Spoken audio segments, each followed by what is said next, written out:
Terima kasih Anda masih menyaksikan Kompas Petang, Saudara. Kasus videografer asal Kabupaten Karo, Sumatera Utara, Amsal Sitepu yang didakwa korupsi dan merugikan negara hingga 200 juta rupiah mendapat perhatian publik.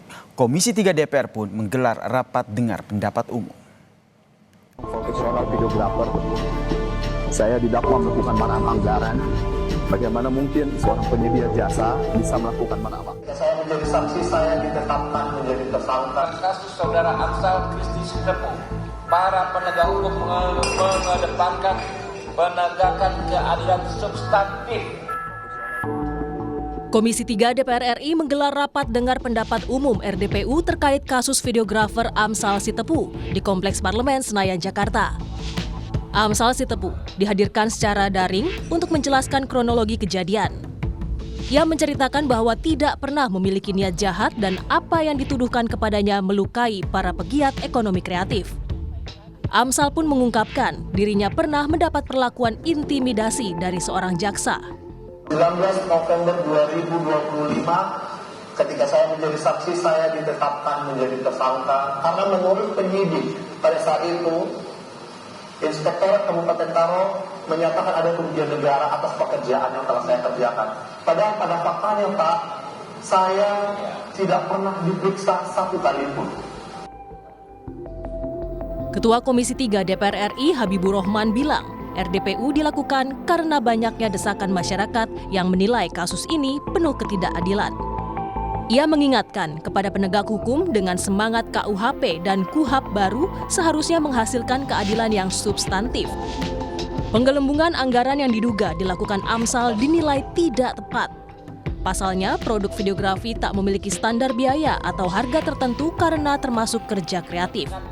Dalam kasus saudara Amsal Kristi Sitepu, para penegak hukum mengedepankan penegakan keadilan substantif daripada sekedar kepastian hukum formalistik sebagaimana diatur di pasal 53 ayat 2 KUHP baru. Secara substantif, kerja kreatif videografer tidaklah memiliki harga baku tertentu sehingga tidak bisa dikatakan terjadi penggelembungan atau markup dari harga baku. Pak, hukum di negara kita sedang tidak baik-baik aja, Pak.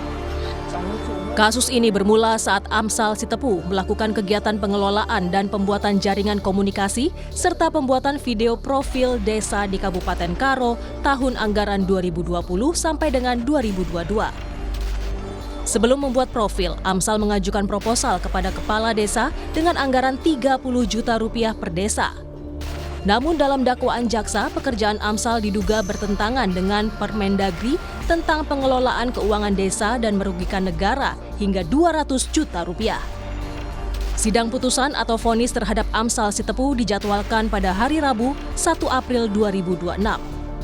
Tim Liputan, Kompas TV.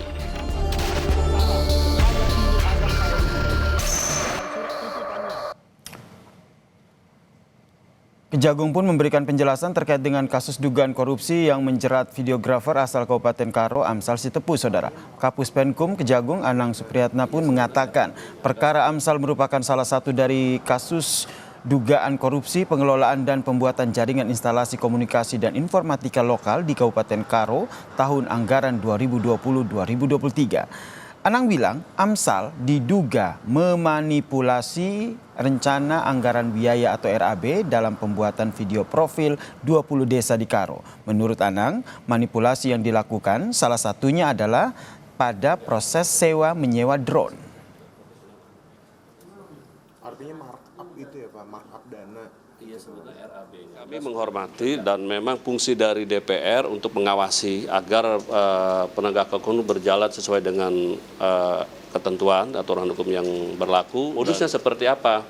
Jadi bukan masalah skill kemampuan, tetapi di RAB itu untuk kegiatan, contohnya untuk kegiatan sewa drone 30 hari, ternyata dilaksanakan hasil dari penelitian cuma berapa hari, 12 hari, tapi dibayar full, contohnya seperti itu. Terus biaya untuk editing segini sudah diangkat, didabelkan lagi seperti itu yang didapat. Jadi salah satu beberapa modusnya seperti itu. Jadi di RAB-nya.